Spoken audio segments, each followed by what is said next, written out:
결혼식 날 제가 입은 드레스는 대여료 30만 원짜리 중고였습니다. 명문가 집안의 고졸 며느리는 수치라며 시어머니는 식장 입구에도 못 오게 했죠. 결국 하객 하나 없는 구석방에서 남편과 둘이 서약만 하고 시작한 결혼 생활. 그날 이후 제 이름은 이지수가 아니라 야, 너 혹은 저기 저것이 되었습니다. 야, 너 이리 안 와? 가계부 적어놓은 꼬락서니 좀 봐라. 시어머니 나순복 씨가 콩나물 봉지를 제 얼굴에 던졌습니다. 터진 봉지 사이로 콩나물 대가리가 제 머리카락에 대롱대롱 매달렸습니다. 콩나물이 어제보다 500원이 비싸. 너 이거 빼돌려서 친정에 퍼다 나르지. 고졸이라 숫자가 안 돌아가면 정직하기라도 해야 할 거 아냐. 이 머리는 장식이야? 아니면 속이 비어서 가격표도 못 읽는 거니? 어머니, 요즘 물가가 너무 올라서 마트 가격 자체가 바뀐 거예요. 영수증 여기 다 있잖아요. 말대꾸. 어따 대고 눈을 똑바로 떠. 너 같은 걸 며느리로 들인 내가 미친년이지. 영수증이고 뭐고 내가 무능해서 비싸게 산 게 죄야. 어머니는 제 가계부를 돌돌 말아 제 머리를 툭툭 치며 멸시를 쏟아냈습니다. 500원 때문에 사람을 벌레 보듯 하는 그 눈빛에 심장이 갈기갈기 찢기는 기분이었습니다. 그때 현관문 벨이 울렸습니다. 지방에서 올라온 제 친정 엄마였습니다. 갓 잡은 낙지에 직접 담근 김치를 머나먼 길 무겁게 들고 오셨죠. 사부인, 우리 지수 잘 부탁드립니다. 이거 좋아하신다고 해서 새벽부터 준비했어요. 지수가 집안일 서툴러도 이쁘게 봐주세요. 아이고, 이게 무슨 냄새야? 복도에 천박한 젓갈 냄새 다 배겠네. 이래서 수준 맞는 사람들끼리 사귀어야 한다니까. 야, 이지수. 당장 이거 들고 나가서 복도 끝 쓰레기통에 쳐넣어. 아니, 당장 내 눈앞에서 치워. 어머니, 엄마가 무릎 아파가며 정성으로 준비하신 거예요. 멀리서 오신 분한테 어떻게 그러세요? 제발 한 번만 드셔보세요. 더러운 음식은 입에도 안 되니까 당장 치우라고. 어디서 재수없게 비린내를 풍겨.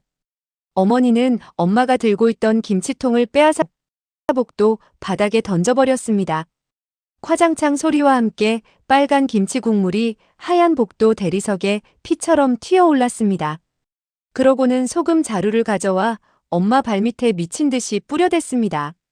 명문가 집안에 어디서 근본 없는 발을 들여. 소금이나 처먹고 당장 꺼져. 내 딸년 데리고 당장 사라지라고. 엄마는 떨리는 손으로 바닥에 흩어진 김치를 주워 담으며 소리 없이 울었습니다. 사부인 죄송합니다. 제가 생각이 짧았네요. 그 말을 하며 고개를 숙이는 엄마의 뒷모습을 보며 저는 입술을 깨물어 피를 흘렸습니다. 그때 남편 진호 씨가 퇴근해서 들어왔습니다. 전 남편이 제 편을 들어줄 줄 알았습니다. 명색이 대기업 상무니까요. 진호 씨, 어머니가 우리 엄마한테 소금을 뿌렸어. 김치통도 다 깨뜨리고. 제발 한마디만 해줘. 이게 사람이 할 짓이야? 지수야, 너 또 엄마 화나게 했어? 그냥 내가 좀 참으면 되잖아. 노인네 성격 알면서 왜 자꾸 일을 만들어? 우리 엄마 연세도 있으신데 내가 살살 비위 좀 맞춰라. 응? 나 회사 일로 머리 터질 것 같으니까 제발 피곤하게 좀 하지 마. 진호 씨는 바닥에 김치 국물을 구두로 짓밟고 지나가며 귀찮다는 듯 방으로 들어갔습니다. 사실 그는 엄마 치맛바람으로 상무 자리를 꿰찬 껍데기뿐인 마마보이였죠. 밖에서는 유능한 척하지만 집에서는 엄마 말 한마디에 벌벌 떠는 겁쟁이일 뿐이었습니다. 밤마다 저는 거실 구석에서 숨을 죽인 채 낡은 노트북을 켰습니다. 새벽 2시 뉴욕 증시가 개장하는 시간이 제 진짜 하루가 시작되는 시간입니다. 비웃어도 나순복. 내 아들이 대단한 상무라고. 내가 오늘 밤 매도 버튼 한 번 누르면 내 아들 회사는 내일 아침 종이 조각이 될 테니까. 내가 그렇게 자랑하는 그 아파트, 내 클릭 한 번이면 남의 손에 넘어간다는 걸 꿈에도 모르겠지. 화면 속에서 수억 달러가 오고 가는 찰나 갑자기 거실 불이 번쩍 켜졌습니다. 인연이 밤중에 안 자고 뭐 하는 거야? 너 설마 여기서 바람 피우니? 아들이 피땀 흘려 벌어온 돈으로 밤늦게 딴짓하는 거 아니냐고. 아니에요, 어머니. 잠이 안 와서 인터넷 뉴스 좀 보고 있었어요. 경제 기사 좀 읽고 있었어요. 뉴스? 경제? 푸아. 야, 고졸 주제의 뉴스는 무슨. 까막눈이 그림 구경하냐? 남편 꼬셔서 돈이나 더 뜯어낼 궁리나 하겠지. 그 무식한 머리로 뭘 안다고 그래. 어머니는 제 노트북을 빼서 거실 바닥에 온 힘을 다해 내동댕이 쳤습니다. 콰직 소리와 함께 액정이 박살나고 회로가 타버리는 냄새가 났습니다. 제 유일한 숨구멍이자 수천억이 오가는 비밀 창고가 부서진 겁니다. 어디 식무 주제에 비싼 기계를 만져. 이거 살 돈은 있고 내일 동창회 있으니까 새벽부터 일어나서 내 옷 다려놔. 주름 하나라도 있으면 그날로 짐 싸서 나갈 줄 알아. 다음 날 어머니는 저를 호텔 동창회에 데려가 병풍을 세웠습니다. 화려한 명품 한복을 입은 어머니 옆에서 저는 검은 정장을 입고 서 있었습니다. 어머, 순복 씨. 저기 서 있는 사람은 누구야? 비서 새로 뽑았어? 키도 크고 깔끔하네. 비서는 무슨. 우리 집에서 부리는 고졸 식모야. 나갈 데 없길래 내가 불쌍해서 걷어줬지. 밥만 먹여주면 알아서 기니까 편해. 얘 지수야. 손님들 물잔 비었잖아. 당장 가서 채워오지 않고 뭐해. 멍하니 서서 공짜 밥 먹을 생각 마. 저는 굴욕을 삼키며 50명의 물잔을 채우고 또 채웠습니다. 허리를 굽힐 때마다 배가 콕콕 찌르듯 아파왔습니다. 사실 그때 전 임신 7주 차였습니다. 아무에게도 축복받지 못할까봐 말하는 순간 시어머니가 지우라고 할까봐 무서워 말도 못했습니다. 어머니, 저 몸이 너무 안 좋아서 잠시만 앉아있으면 안 될까요? 식은땀이 자꾸 나서요. 어디 상전들 노는데 엉덩이를 붙여? 내가 지금 제정신이야? 가서 주방 설거지나 도와. 이 밥벌레야. 호텔 주방 바빠 보이니까 손 보태라고. 그날 무리한 노동 끝에 저는 호텔 화장실 바닥에서 하열하며 쓰러졌습니다. 차가운 타일 바닥 위에서 의식을 잃어가며 전 제 아이를 놓쳤습니다. 차가운 핏덩이가 빠져나가는 감각에 정신이 아득해졌습니다. 병원에서 깨어난 제게 시어머니가 던진 첫마디는 위로가 아니었습니다. 애 하나 제대로 못 들어앉히는 부실한 몸뚱이라니. 집안일 좀 했다고 유산이야? 내가 평소에 게을러서 몸 관리를 안 하니까 그렇지. 밥값도 못하는 형 같으니라고. 우리 아들들을 끊어놓을 작정이냐? 남편 진호 씨는 병실 구석에서 위로는커녕 제 가방을 미친 듯이 뒤지고 있었습니다. 친정아빠 심장 수술비로 몰래 모아둔 제 비상금 봉투를 찾아냈더군요. 지수야, 이 돈 내가 좀 쓸게. 이번에 확실한 정보가 들어왔거든. 이거 투자하면 상무에서 전무로 바로 승진이야. 대박 나면 수술비 10배로 갚아줄게. 너도 내 앞길 생각하면 이 정도는 내놔야지. 안 돼. 그건 우리 아빠 목숨줄이야. 그거 없으면 우리 아빠 수술 못 받아. 제발 돌려줘, 진호 씨. 전 환자복 차림으로 바닥을 기며 남편의 바짓가랑이를 처절하게 잡았습니다. 하지만 남편은 제 손을 거칠게 뿌리치고 침을 뱉으며 병실을 나갔습니다. 너희 집구석은 왜 다들 아프고 난리야? 재수없게 정말. 어머니, 제발 진호 씨 좀 말려주세요. 저 돈 없으면 우리 아빠 죽어요. 제발 살려주세요. 어디서 소리를 질러. 내 아비 죽는 게 우리 아들 앞길보다 중요해? 이 독한 년. 내 아비는 살 만큼 살았잖아. 우리 아들 기 꺾이는 게 더 큰일이지. 어디서 감히 돈 타령이야? 어머니는 제 머리채를 휘어잡고 침대 밖으로 사정없이 끌어내렸습니다. 그러고는 제 뺨을 고개가 돌아갈 정도로 세차게 내리쳤습니다. 고졸 주제에 어디서 배운 티를 내며 대들어? 죽으려면 내 아비랑 같이 죽어버려. 꼴도 보기 싫으니까. 짝! 소리와 함께 입가에서 비린 피냄새가 터져나왔습니다. 어머니와 남편이 나간 병실에 홀로 남겨진 저는 떨리는 손으로 박살난 노트북의 보조 단말기를 다시 연결했습니다. 깨진 액정 너머로 글로벌 헤지펀드 아테나의 붉은 로고가 선명하게 떴습니다. 비밀 코드를 입력하자 화면에 뜬 운용 자산 숫자는 무려 7,500억 원. 나순복 박진호. 너희가 오늘 내 아이와 아빠의 목숨값을 가져갔지? 그 대가로 너희가 가진 모든 것, 이름석 자까지 이 세상에서 지워줄게. 지금 이 순간부터 너희는 인간이 아니라 사냥감이야. 그때 병실 문이 부서질 듯 열리며 검은 정장을 입은 사내들이 들이닥쳤습니다. 그들의 가슴에는 대한민국 최고 금융그룹의 배지가 빛나고 있었습니다. 이지수 이사님, 드디어 접속하셨군요. 뉴욕 본사에서 긴급 명령이 내려왔습니다. 지금 바로 강 회장님께서 기다리십니다. 제 남편 박진호 상무가 건드린 자금. 어떻게 됐죠? 이사님, 시나리오대로입니다. 박 상무가 우리 쪽 트랩에 걸려 회사 돈 수십억을 끌어다 작전주에 박았습니다. 이제 10분 뒤면 그 주식은 휴지 조각이 되고 박진호는 횡령범으로 체포될 겁니다. 준비되셨습니까? 저는 차가운 미소를 지으며 환자복 위에 명품 코트를 걸쳤습니다. 병실 밖 복도 저 멀리서 주식 폭락 소식을 듣고 비명을 지르며 뛰어오는 시어머니의 다급한 목소리가 들려왔습니다. 이게 뭐야? 내 돈. 우리 아들 돈 어디 갔어? 이지수. 이 무식한 년 어디 있어?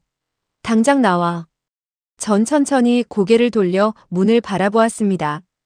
나순복 씨, 당신이 그렇게 무시하던 고졸 며느리가 당신 집안을 통째로 집어삼키는 걸 똑똑히 지켜봐. 이제 진짜 사냥을 시작할 시간이야. 병원 로비에 울려 퍼지던 박진호의 비열한 웃음소리는 제 귓가를 찢는 소음 그 이상이었습니다. 아빠의 목숨 줄인 수술비를 빼앗아 준 그 손으로 남편은 곧장 금지된 선을 넘었습니다. 상무에서 전무로 그 한 단계 더 올라가겠다는 미친 욕심에 눈이 멀어 회사 기밀 자금까지 손을 댔더군요. 무려 10배 레버리지 투자. 그건 투자가 아니라 스스로 목을 매는 자살 행위였습니다.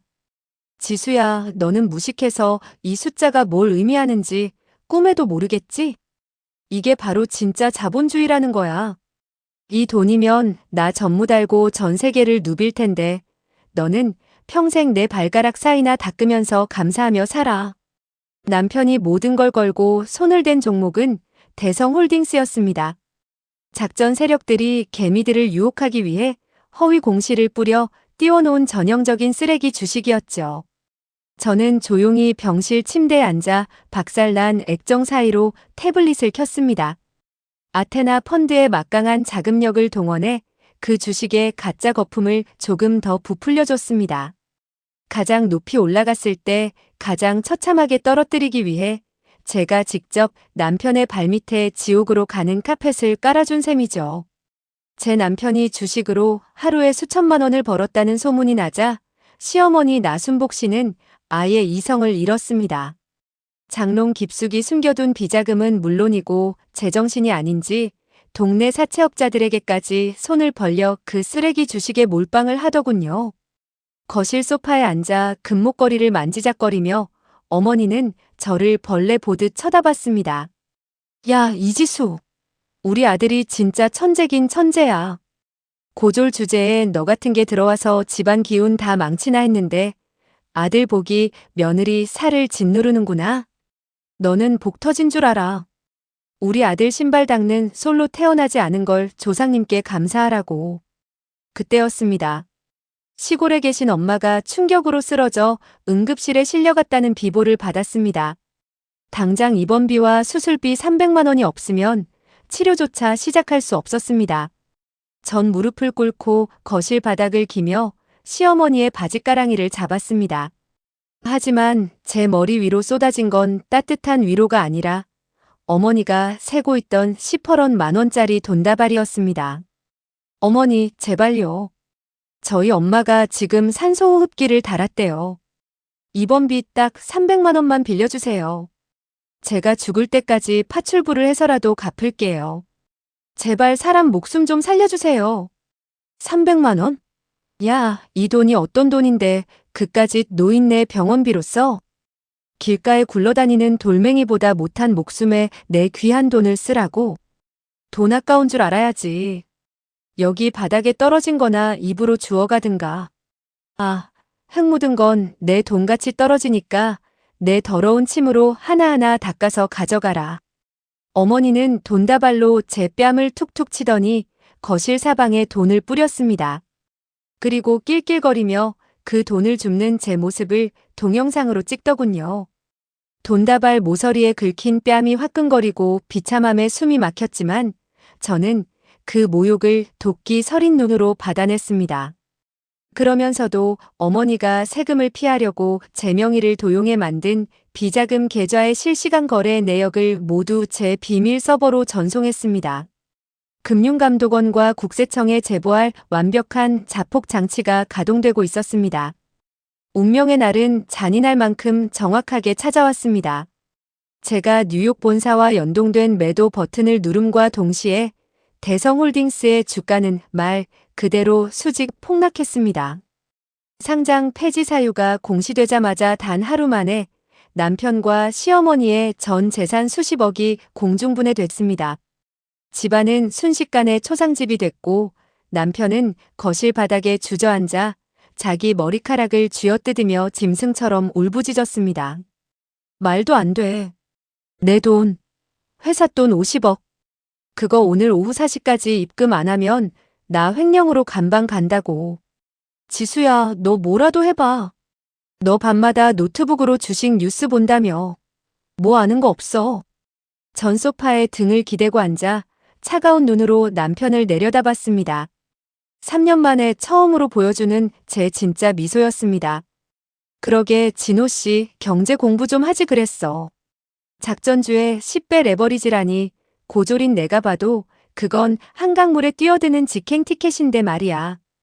당신이 똑똑하다고 자부하던 그 머리로 계산도 안 서던. 뭐? 인연이 지금 누굴 비웃어? 너 지금 미쳤어? 진호 씨가 미친 개처럼 달려들어 제 멱살을 잡고 주먹을 휘두르려 했습니다. 하지만 그때 띵동 소리와 함께 법원 경매 집행관들이 들이닥쳐 거실 TV부터 냉장고까지 빨간 딱지를 붙이기 시작했습니다. 시어머니는 거품을 물고 쓰러지려다 말고 제 머리채를 휘잡아 바닥에 팽개쳤습니다. 이게 다 너 때문이야. 너같이 재수 없는 년이 들어와서 우리 아들 천운을 다 뺏어간 거라고. 내가 친정에서 돈 한 푼 안 해오고 식충이처럼 버티고 있으니까 우리 아들이 조급해서 이런 거 아냐? 내 아비 죽을 돈이라도 내놨으면 우리 진호가 이렇게까지 안 했어. 어머니는 제 가슴을 발로 차며 폭주했습니다. 하지만 그들의 마지막 발악도 소용없었습니다. 이제 그들에게 남은 건 비굴한 구걸뿐이었죠. 마침 대한민국 금융계에 살아있는 전설 강승천 회장이 주최하는 VVIP 자선 파티가 열린다는 소식이 들렸습니다. 남편에게는 지옥에서 내려온 마지막 거미줄이었습니다. 지수야, 너도 오늘 파티 같이 가.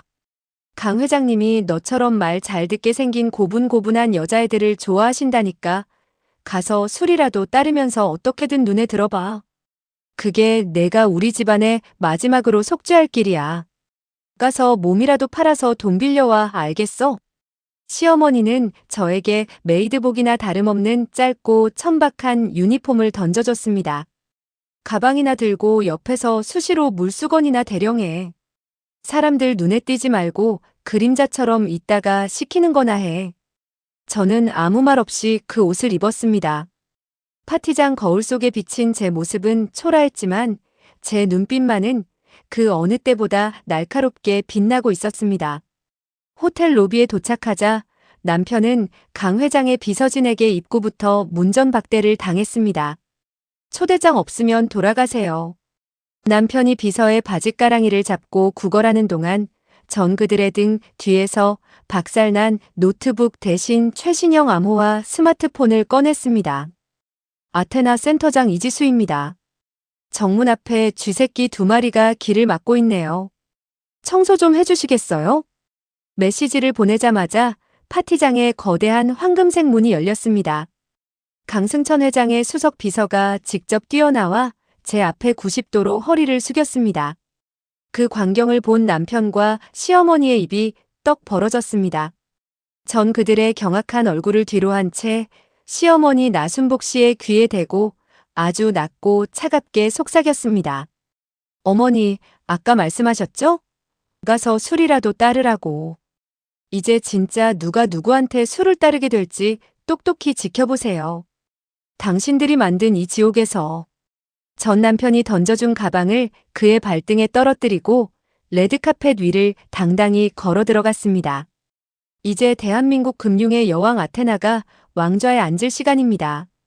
화려한 호텔 대연회장의 문이 열리는 순간 쏟아지는 조명빛은 제가 입은 초라한 유니폼을 더욱 비참하게 비쳤습니다. 하지만 제 곁에 선 시어머니 나순복 씨는 제 팔을 꽉 움켜쥐며 나직하게 협박하더군요. 야, 이지수. 너 오늘 여기서 허튼 짓 하면 내 아비 병원비는커녕 장례비도 못 치를 줄 알아. 사람 보는 데선 입 뻥긋하지 말고 그냥 저기 구석에서 와인이나 나르고 있어. 너같이 무식한 게 감히 섞일 자리가 아니니까. 어머니는 사람들에게 다가가 저를 손가락질하며 깔깔거렸습니다. 아유예요? 우리 집에서 새로 들인 앤데 머리가 나빠서 공부는 못했어도 손발은 좀 써요. 그냥 물 심부름이나 시키려고 데려왔어요. 얘 지수야. 저기 사모님들 레드와인 좀 더 가져와. 뭐해? 저는 굴욕을 삼키며 은쟁반을 들고 와인 잔을 채웠습니다. 뺨에는 아직도 어머니가 휘두른 손자국이 선명하게 남아있었고 유산의 충격으로 떨리는 다리는 금방이라도 무너질 것 같았습니다. 남편 박진호는 저를 보지도 않은 채 자기가 건드린 회사 돈을 메꾸기 위해 이리저리 명함을 뿌리며 구걸하고 다녔습니다. 그때였습니다. 웅성거리던 파티장이 순식간에 찬물을 끼얹은 듯 조용해졌습니다. 대한민국 금융계에 살아있는 신화 강승천 회장이 등장한 겁니다. 회장님, 강 회장님. 시어머니와 남편은 마치 약속이라도 한 듯 바닥에 넙죽 엎드렸습니다. 체면도 자존심도 다 버린 채 강 회장의 구둣발 근처까지 기어가 소리를 질렀습니다. 회장님 살려주세요. 저희 아들이 이번에 실수로 큰 빚을 졌습니다. 한 번만 기회를 주십시오. 제가 회장님 밑에서 개처럼 일하겠습니다. 남편 박진호는 아예 회장님의 바짓가랑이를 잡으려 필사적으로 손을 뻗었습니다. 하지만 강 회장의 눈길은 그들에게 단 1초도 머물지 않았습니다. 오히려 차가운 표정으로 그들을 지나쳐 저 멀리 파티장 구석에서 와인 잔을 들고 서 있던 저에게로 곧장 걸어오기 시작했습니다. 한 걸음 한 걸음 강 회장이 제 앞으로 다가올수록 파티장에 모인 수백 명의 시선이 저에게 꽂혔습니다. 시어머니는 바닥에 엎드린 채로 고개를 들어 중얼거렸습니다. 저 무식한 게 왜 회장님 앞길을 막고 있어? 이지수, 당장 안 비켜. 하지만 다음 순간 파티장에 있던 모든 사람의 숨이 멎었습니다. 강 회장이 제 앞에서 멈추어 서더니 허리를 90도로 꺾어 정중하게 고개를 숙인 겁니다. 이사님, 아니, 아테나의 이지수님 아니십니까? 드디어 뵙는군요. 당신을 저희 그룹으로 모시려고 제가 뉴욕 본사에 사람을 보내고 3년을 기다렸습니다. 어째서 이런 곳에서 이런 옷차림을 하고 계신 겁니까? 파티장 전체에 정적이 내려앉았습니다. 시어머니 나순복 씨는 들고 있던 에르메스 핸드백을 바닥에 떨어뜨렸고 남편 박진호는 넋이 나간 표정으로 헛웃음을 내뱉었습니다. 회장님, 지금 노망나신 거 아니죠? 얘가 무슨 이사예요? 얘는 그냥 고졸에 우리 집에서 밥이나 하는 무식한 년이라니까요. 박진호의 망언이 떨어지기 무섭게 강 회장의 눈빛이 얼음장처럼 차가워졌습니다. 그리고 제 뺨에 선명하게 남은 붉은 멍자국을 발견하는 순간 강 회장의 목소리가 천둥처럼 파티장을 울렸습니다. 이게 무슨 짓입니까? 대한민국 경제의 흐름을 쥐고 흔드는 이 귀한 분의 얼굴에 누가 감히 손을 댄 거냐고 물었습니다. 전 천천히 고개를 들어 바닥에 꼴사납게 엎드린 남편과 시어머니를 내려다보았습니다. 그리고 차갑게 식은 목소리로 입을 열었습니다. 회장님, 저분들이 제가 고졸이라 무식해서 숫자도 모르고 돈 벌 줄도 모르는 식충이래요. 그래서 매일 뺨을 때리고 하녀처럼 부려먹었나 봐요. 강 회장은 분노를 참지 못하고 부르르 떨며 수석 비서에게 손짓했습니다. 지금 당장 센터장님이 운용하시는 아테나 펀드의 실적을 이 스크린에 띄워. 누가 무식하고 누가 유능한지 이 무지한 자들에게 똑똑히 보여줘라. 파티장 중앙의 대형 스크린에 붉은색 그래프와 숫자들이 쏟아졌습니다. 이지수 센터장 운용 자산 75조 원. 최근 3년 수익률 1200%. 숫자가 공개되는 순간 장내에 있던 정재계 인사들이 비명을 지르듯 탄성을 내뱉었습니다. 75조? 우리 집안 재산을 다 합쳐도 저분 발끝에도 못 미친다는 거야? 시어머니는 믿을 수 없다는 듯 눈을 비벼가며 스크린을 보다가 이내 미친 사람처럼 소리를 질렀습니다. 아니야. 저건 사기야. 저 무식한 게 어떻게 조 단위 돈을 만져. 회장님, 제가 회장님을 속인 거예요. 강 회장은 시어머니의 말을 단칼에 자르며 남편 박진호를 가리켰습니다. 박진호 상무. 내가 다니는 대한물산이 우리 그룹 자회사라는 건 알고 있겠지? 넌 오늘 이 시간부로 해임이다. 뿐만 아니라 내가 손댄 회사 기밀 자금 유출과 횡령 건으로 이미 검찰에 고발장을 접수했다. 대한민국 금융계 어디에서도 내 이름 석자는 다시 못 보게 될 거다. 넌 끝이야. 남편은 바닥에 머리를 찌우며 통곡하기 시작했습니다. 회장님, 제발요. 지수야, 아니 지수님. 제발 한 번만 살려줘. 내가 잘못했어. 그 꼴을 보던 시어머니 나순복 씨는 이제 이성을 잃고 제 유니폼 자락을 붙잡으려 달려들었습니다. 이 독한 년. 내가 돈이 그렇게 많으면서 시어머니인 나를 속여. 내가 감히 우리 아들 앞길을 막아? 내 돈 내놔. 내 50억 내놓으라고. 어머니가 발악을 하며 제 머리채를 잡으려 하자 강 회장의 경호원들이 달려들어 어머니의 양팔을 결박했습니다. 이거 놔. 이지수, 이 나쁜 년. 너 죽여버릴 거야. 어머니는 사지가 들린 채 파티장 밖으로 끌려나갔고 그녀의 비명은 화려한 연주 소리에 묻혀 서서히 사라졌습니다. 전 은쟁반을 내려놓고 강 회장이 건네주는 최고급 샴페인 잔을 받았습니다. 그리고 차가운 눈빛으로 복도 바닥에 널브러진 박진호를 내려다보며 마지막 일침을 가했습니다. 진호 씨, 내가 말했지? 경제 공부 좀 하라고. 당신이 무시하던 그 고졸이 당신의 전 재산을 단 5분 만에 공중분해시킨 기분이 어때? 전 레드카펫 위를 당당히 걸어나갔습니다. 제 등 뒤로 박진호의 처절한 울음소리가 들려왔지만 전 단 한 번도 뒤돌아보지 않았습니다. 이제 진짜 전쟁은 지금부터 시작이니까요. 파티장 입구에서 짐짝처럼 들려나가는 시어머니와 남편의 꼴을 보며 저는 가방 속에서 미리 준비해둔 서류 뭉치를 꺼냈습니다.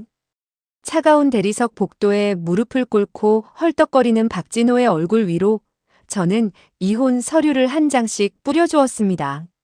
종이 조각이 흩날리는 모습이 마치 그들의 부서진 인생 같더군요. 진호 씨, 이게 우리 마지막 대화야. 사인해. 아니, 사인 안 해도 상관없어. 유책 사유가 너무 확실해서 당신은 몸뚱이 하나 건지기도 힘들 테니까. 옆에서 경호원들에게 팔이 꺾인 채 발악하던 나순복 씨가 제 바짓가랑이를 물고 늘어질 듯 소리쳤습니다. 이년아, 내가 감히 우리 진호를 버려. 내 명의로 숨겨둔 내 50억, 그거 당장 내놔. 그 돈이면 우리 진호 다시 일어설 수 있어. 내 돈 내놓으라고. 전 어머니의 일그러진 얼굴을 아주 가까이서 마주하며 비웃어 주었습니다. 어머니, 그 돈 찾으시는 거면 포기하세요. 어머니가 제 명에 도용해서 몰래 숨겨둔 그 비자금 50억. 아까 파티 시작하기 전에 제가 전액 미혼모 지원단체에 제 이름으로 기부했거든요. 기부 증서 필요하시면 나중에 교도소로 보내드릴게요. 뭐? 기부? 내 50억을. 내 피 같은 돈을. 어머니는 눈동자가 뒤집히며 그 자리에서 거품을 물고 쓰러졌습니다. 하지만 제 복수는 여기서 끝이 아니었습니다. 전 쓰러진 어머니의 귀에 대고 마지막 사형 선고를 내렸습니다. 그리고 어머니 제명에 도용해서 사채 쓰고 돈 세탁한 증거들 이미 검찰에 다 넘겼어요. 금융 사기죄의 명예 도용 그리고 증거인멸 시도까지. 아마 남은 여생은 그토록 천박하다고 무시하던 교도소 밥 먹으며 보내게 될 거예요. 그로부터 단 사흘 뒤 그들이 지키려던 마포의 빌라에는 제가 부른 사채업자들이 들이닥쳤습니다. 어머니가 아들의 주식 자금을 대려고 제 이름을 팔아 끌어다 쓴 사채 이자가 이미 원금을 집어삼킨 상태였죠. 거실 소파부터 어머니가 목숨처럼 아끼던 밍크코트, 그리고 제 머리를 내리치던 가계부까지 전부 빨간 딱지가 붙었습니다. 아이고, 사장님. 이거 좀 놔보세요. 이게 다 얼마짜리인데. 어머니가 울부짖으며 명품 가방을 붙잡았지만 험악한 인상의 사채업자들은 가차없이 그녀를 바닥으로 밀쳐냈습니다. 집안은 순식간에 난장판이 되었고 남편 박진호는 현관 바닥에 주저앉아 제 발목을 붙잡았습니다. 지수야, 제발. 나 한 번만 살려줘. 나 감방 가면 끝이야. 너 돈 많잖아. 75조나 있다며. 그중에 딱 10억만, 아니 1억만 줘도 나 살 수 있어. 나 너 사랑하잖아, 응. 전 제 발목을 잡은 남편의 그 더러운 손을 내려다보았습니다. 아빠 수술비를 훔치고 제 아이가 유산될 때 외면했던 그 손. 저는 신고 있던 명품 구두 굽으로 그의 손등을 아주 천천히 힘껏 짓밟았습니다. 아, 지수야, 아파. 이거 놔. 아파? 당신 때문에 죽은 내 아이는 얼마나 아팠을까? 당신 때문에 수술도 못 받고 죽어간 우리 아빠 마음은 얼마나 찢어졌을까? 진호 씨, 당신은 아플 자격도 없어. 그냥 평생 그렇게 바닥에서 기어다녀. 그때 거실 문이 열리며 건강을 회복한 저희 엄마가 들어오셨습니다. 엄마는 예전에 시어머니에게 당했던 그대로 커다란 소금 자루를 들고 오셨더군요. 엄마는 바닥에 쓰러진 나순복 씨의 머리 위로 소금을 아낌없이 쏟아부었습니다. 사부인, 아니 나순복 씨. 우리 지수 피눈물 흘리게 한 대가가 고작 소금 세례라니 너무 약하네. 명문가 어쩌고 하더니 이제 본인 처지가 딱 그 소금 밑에 깔린 벌레 같네.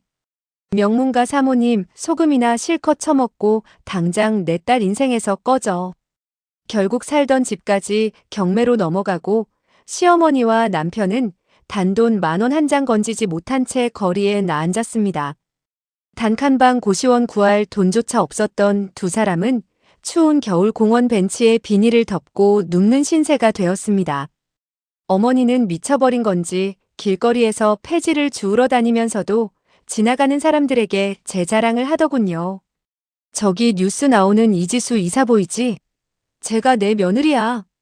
지금은 좀 바빠서 나를 여기 둔 거지만 우리 지수는 마음이 약해서 곧 고급 세단 타고 나를 데리러 올 거야. 두고 봐. 하지만 돌아오는 건 행인들의 차가운 시선과 미친 할망구라는 비웃음뿐이었습니다. 망상 속에서 살던 어머니에게 내려진 최후의 심판은 법정 구속이었습니다.